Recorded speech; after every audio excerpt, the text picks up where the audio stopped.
What will Disney Plus streaming video bring to Australia? And what will it mean for the likes of Netflix, Stan and Foxtel?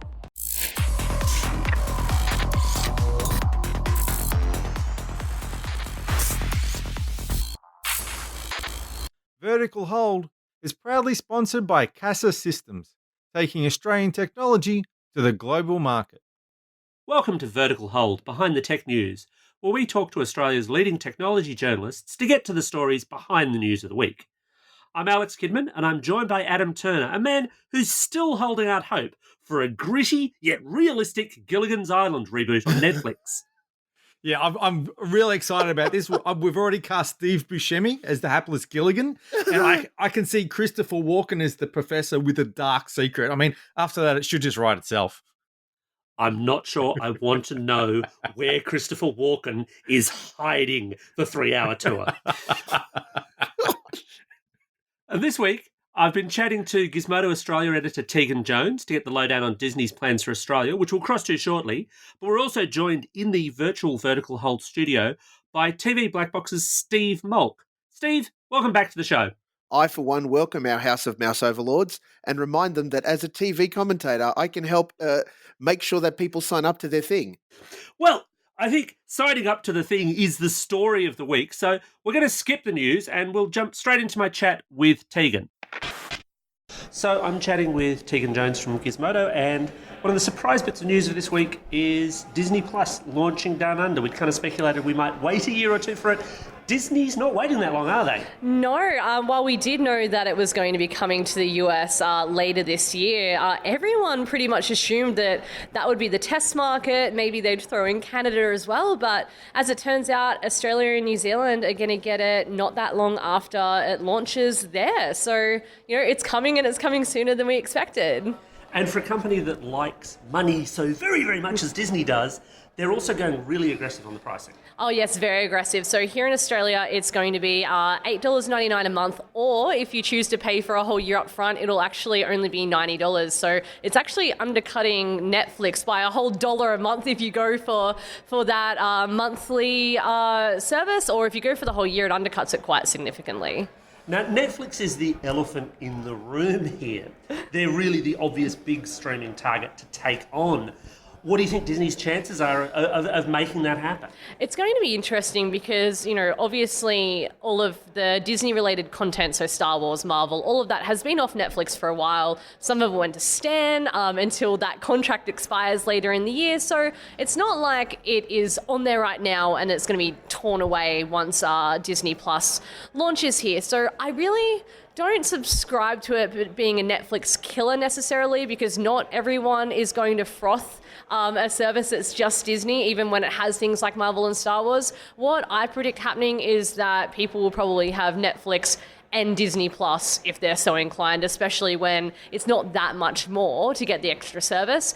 The pricing is really interesting there, in that it is generally lower than the industry average, especially for such a wide service. The little niche ones sometimes play in that kind of space. How long do you reckon before Disney puts the screws in and says, actually, folks, it's $12 a month or more? I don't know how long it will take, but what I find interesting is that unlike Netflix and other streaming services in the space, we're only seeing that two prices right now, one for the yearly, one for monthly, whereas as we know of Netflix, there'll be a baseline of $9.99, but it's more expensive if you want it to be 4K, if you want to have extra people on at the same time. So that's what I expect to see creeping, because I'm very surprised that we're not seeing that more widest price structure. While I do expect them to keep that baseline structure at least for a while, what I do expect to see is some more options when it comes to HDR, 4K, and multiple screens. Awesome. Thanks so much for your time. Cool. So, Steve, the mouse has landed. What content are we expecting Disney Plus to bring to Australia, and what should we get excited about? Yeah, blessed day. All the content. I mean, that's the short of it, right? We're going to get all of the Disney Pixar content. We know we're getting all the Marvel, all the Star Wars, including the original series that they've already framed that are going to be Disney Plus exclusive. So the Rise of the Mandalorian and I think it's yet to be named Loki series. They'll be Disney Plus exclusives. Plus, they're talking about it because in America they're packaging it with Hulu, ESPN Plus, and Fox stuff. internationally, Hulu is a minefield of licensing, but we're getting, like, the word is we're getting a whole bunch of Fox content, including like all 30 plus series of The Simpsons. Wow. Now that's a big one because people think that streaming services are about new commissions and stuff like that. But one of the biggest things watched on Netflix is Friends. And The Simpsons would be the same. It's those old school ones that people actually keep watching, yeah? Well, the first 12 seasons anyway. Yeah, the first 12 seasons. Yeah. Look, the first 8 or 9 seasons of The Simpsons for mine still stand up today as some of the best comedy written on television ever. Yeah. There is some dark patches, but then you write 30 seasons of a show that's got 20-something episodes in it. That's tough work.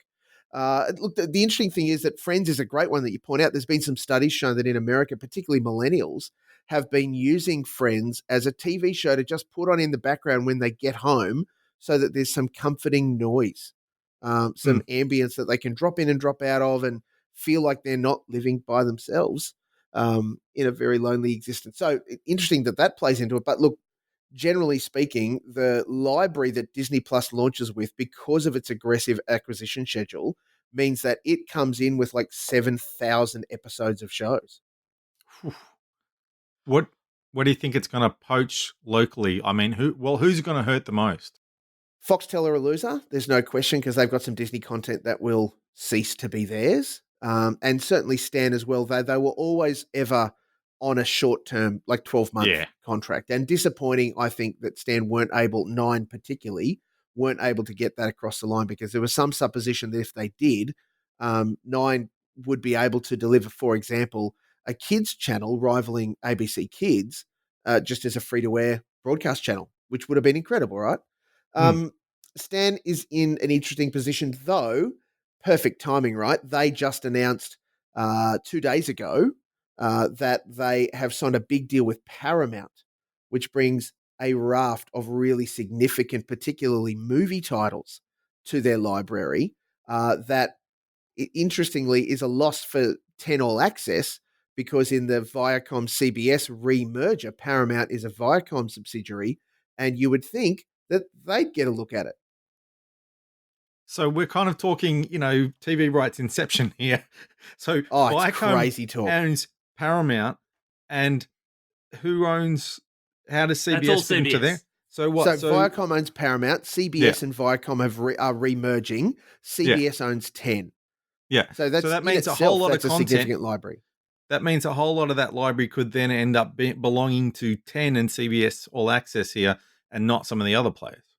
It could. Deals that may have already been done aside. Now, certainly original and new content will be, thrust down that pipe. Though you'd have to say that, look, the way CBS have treated 10 in the last sort of 12 to 18 months around deals that they've cut for some of their content, and that it hasn't gone to 10 All Access here, but rather to other deals like, say, Netflix, kind of suggests that they're treating them like the idiot third child. Yeah, that's kind of disappointing. They really had the potential to be a heavy hitter, don't they? But not if they're going to be treated like that. It almost reeks of the fact that they see us as, that Antipodean, sort of distant thing that they don't really need to worry about, when in reality, what CBS could be doing is really channeling some serious content into 10 and into 10 All Access, particularly that made it a viable real opportunity. The catch is, of course, that given the small subscriber base for 10 All Access, which, look, we don't know, but I can promise you it's not. I think Stan announced they're at 1.7 million subscribers in their results that were released today, podcast time. 10 All Access is not that. So that means that putting these really premium drama shows into 10 All Access is almost pissing them into the wind. So getting back to Disney, though, obviously the Stan deal will expire. Their Marvel and Disney stuff will presumably be there one day, gone the next. Yep. Is it going to be the same Netflix story? knows how that feels. Do you think it's going to be the same story for Foxtel, though? Because they've always been the masters of these kind of slightly longer-term deals. Might we see a little bit of coexistence for some of this Disney content? Yeah, the sunset for that, because we're not privy as much as we are to, we know that Stan said we signed a short term. We knew Disney Plus was coming. The sunset on the Foxtel deals are probably going to be a little bit longer, though I would imagine they're not super long. And also, let's be frank, Disney are now in a pretty amazing, even though they've spent all this money, still in an amazing cash-rich position to be able to go, no, that's done. That contract is done, and doesn't matter what you want to give us, it's done. It occurs to me we actually end up in an even more inception position when you consider we're still waiting for the Apple TV service. Oh. And of course, one of the majority owners of Apple is also the majority owner of Disney through Pixar. Yes. All these rights kind of fold in on themselves. And for the average consumer, I think it's horrifically confusing. Well, with Disney, sorry, Alex, with Disney Plus and Apple TV Plus coming, I think in Australia that makes it streaming services 7 and 8 that we had 0 5 years ago. Yeah, and that's each at $10 or more a month. That's yes, you're up in Foxtel premium package territory there. Yeah, and that's before you add Foxtel Now premium. That's before sort of you pay for Foxtel. Yeah. One of the things that was surprising was how quickly we got Disney Plus. We're a small market. We have terrible broadband. Why do you think they're bringing the service here? Yeah, that's a really great question. I mean, America and Canada at launch makes complete sense. And then, I mean, the 3 countries that get it a week later are us, New Zealand, and the Netherlands. Like, what are they doing? Why not the rest of Europe? A lot of it obviously comes down to rights expiry. They don't want to put out like a half-cut library or a library like Amazon Prime had to do. I was going to say Amazon cough. Yeah. Yeah. And full credit to them. The plans around delivering into Amazon Prime in Australia are starting to look like that's really going to be a great library. It's building, but it's not there yet. But they struggled because at launch it was a bit, how you doing? Disney are not about that. We know from Bob Iger talking about what the plans for Disney Plus are. They want to be a market leader. They want to dominate. And even down to the price point, there is a single, as Tegan said, it is a monthly or a year-long subscription. And there's no tiers for high definition or for 4K. Where you have the accessible service, 4K will be available. Otherwise, it defaults to HD. Have they said how many devices that's going to support? Because that's the other thing, of course, you get with a multi-tiered Netflix sub. Yeah, no, we don't know that level of detail. That I'm sure will come out in the fullness of time, though I would expect in what will be a massive nose thumbing to Netflix, it will probably try and sort of be equivalent to their HD or 4K plans, which will be, 4 devices simultaneously. I mean, the Disney content is so broad that it's fair to expect that younger child, teen, and parents are probably going to be wanting to watch Disney content simultaneously. Yeah. Then there's the other 800-pound gorilla that we haven't even really talked about before, and that's not just HBO, but HBO Max. Yep. Can you explain to us what HBO Max is and the implications that has for Australia? So HBO Max is HBO's really defined and intentional attempt at buying into the cable cutting space in the US and its other territories where it exists. So it's like the next generation of what was, I think it was HBO Now, wasn't it? Was their old version of it. And in landing into that, they are going very aggressive price-wise. They've got a huge library of content, as we know, and for now is not launching in Australia. In as much as Foxtel. Sorry, that's right. It's Foxtel. That's because Foxtel have got all of that tied up. Now, nothing would surprise me if something came to pass that, and I would expect Foxtel would be involved in this because that HBO content is so important to them in the traditional broadcast sense that they wouldn't want to lose the streaming rights. Like the deal they have done with HBO is holus bolus streaming, broadcast, the whole thing, because they don't want to give anybody else an in. And Foxtel will want to hang on to that to the very end. Do you think, with getting back to Disney Plus again, I'm full of questions this week. Sure.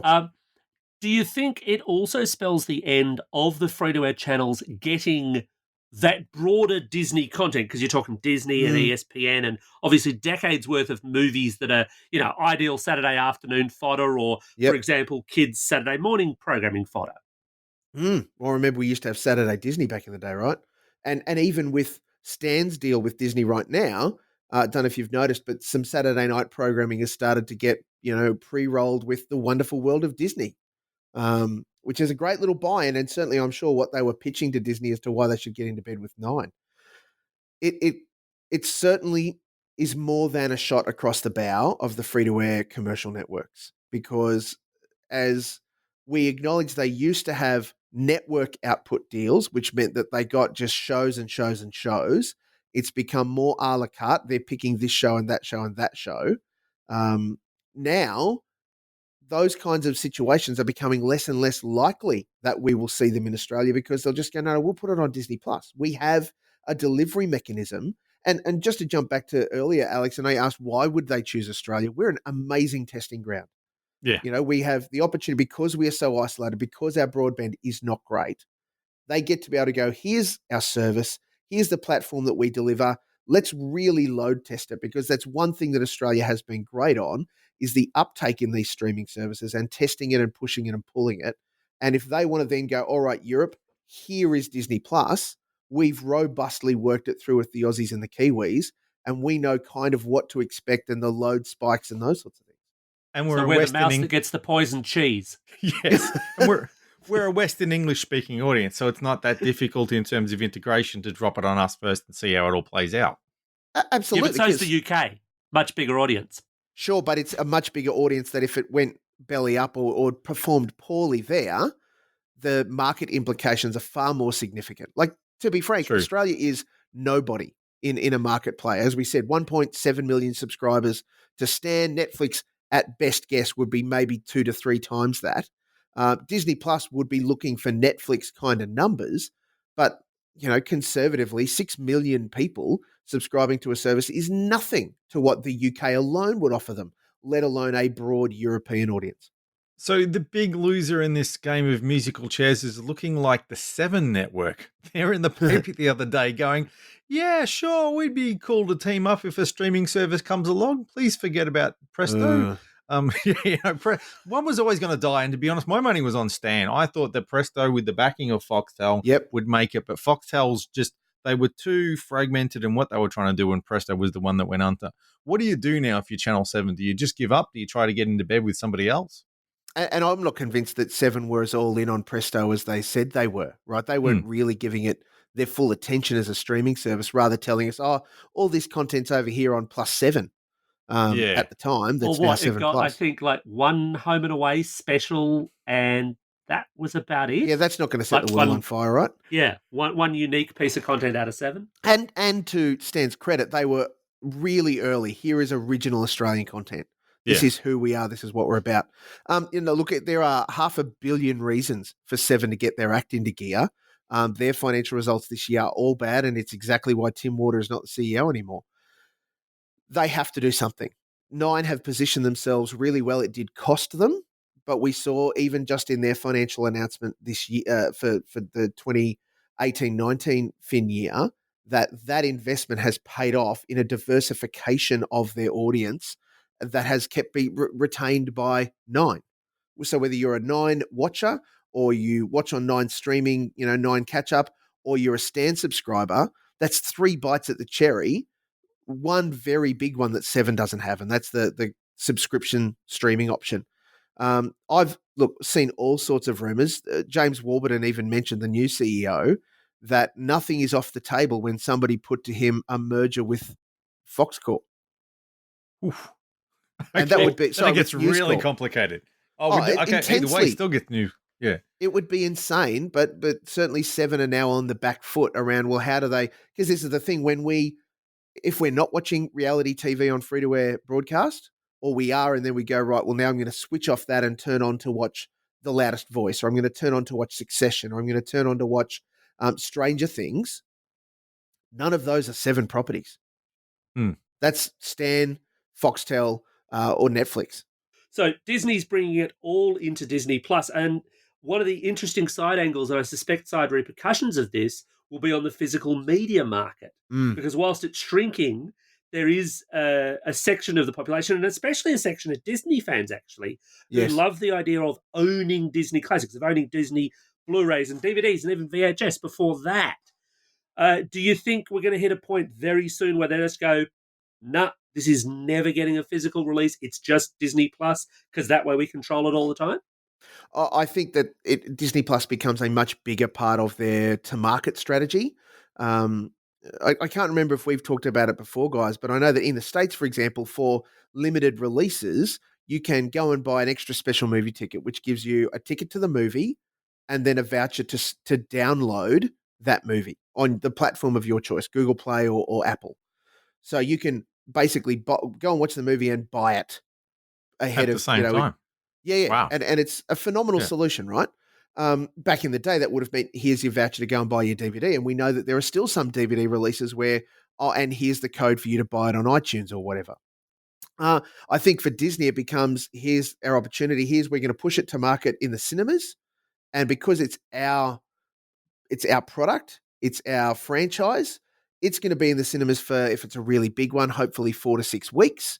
And then on week 7, it's on Disney Plus. That window gets to close so much quicker because they own it, and then a separate distribution opportunity to be able to say, oh, okay, so it's been in cinemas and gone. We know people aren't buying physical media, so let's make sure that they get the most out of their Disney Plus subscription. And they've almost killed off the whole digital download with DVDs and Blu-ray now, haven't they? The Ultraviolet died, as we're always going to, because the industry didn't support it here. They put it all on the retailers to do all the work. Yes. Disney didn't go with Ultraviolet and instead stuck with Digital Copy Plus, which meant you could get, as you say, I think an iTunes or an Android copy. Yeah. And they've abandoned that in Australia and might have even abandoned that in the US. So they really don't want you buying the DVD and getting the digital download, do they? They want you paying your monthly subscription for Disney Plus instead. Well, because that's it's a much better pay for me as Disney. If I'm saying, oh, here you go, Adam, you can buy Star Wars Episode 9 on Blu-ray. Great, you've paid us $30. You get to enjoy it in perpetuity. Instead of, you pay me $90 a year for, air quotes, the rest of your natural life for exactly the same thing. Scary but true. So how long do you reckon it is before Australians are using VPNs to access the Disney Plus US catalogue? 5 minutes. I'll be doing it. Slow. Yeah. Even suggestion that the American library is better than the Australian library. Which it will be. Well, see, I don't know, right? I think that the add-on services, like the Hulu library, is a whole separate beast. But the Disney Plus library, I expect, will be very close to consistent A to B, because Disney they didn't just say Disney Plus is coming next week, last week. They've been market announced planning to deliver this for over 12 months. So now that we know it's coming on the 19th of November, we know that date is in play because Disney have a whole bunch of expiring existing contracts. Let's hypothetically say by the 18th. I can't believe I'm about to say this, but sports rights, isn't ESPN folded into some of the Disney stuff? And I would have thought that's the stuff locally that might have some rights where you might see it in the States on Disney, but not here. Yeah, what's amazing in this, Alex, is that your progression as an adult in even understanding what sport is now. We're so proud of you. You've come so far. It's that thing with the drunkenness and the louts and the kicking of balls, right? That's what I get. Grown. So ESPN Plus is indeed tied into the Disney Plus offering in the US. However, again, there's rights issues around that, which is why, but it'll be seen as a separate, I guess you see it as a channel in the suite or a service within the suite. We'll be getting the Disney Plus offering and not the Hulu or the ESPN offerings. As far as the Fox offering goes, I think largely that's going to be folded into the Disney Plus library, though I'd say that will be our biggest point of difference between the Australian library and the American library offerings. Because a lot of that Fox stuff will be tied into Foxtel here.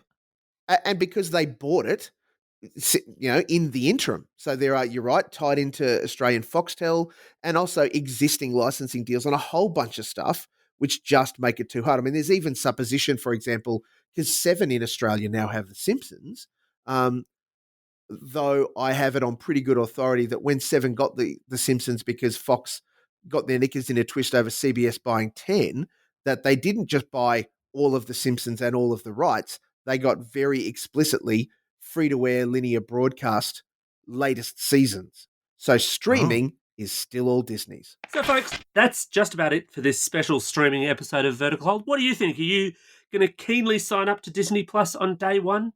Send us your feedback via Twitter or the Vertical Hold Facebook page. Thanks to Steve for joining us for the show. See you real soon. And thanks again, everyone, for listening. We really appreciate you tuning in every week, giving us a shout out and helping us spread the good word.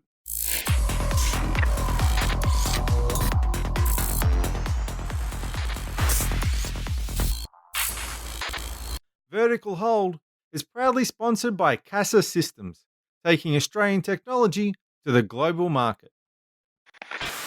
Feature 2 where you do the exotic fan dance because it's what the people want. Let me just do a few stretches.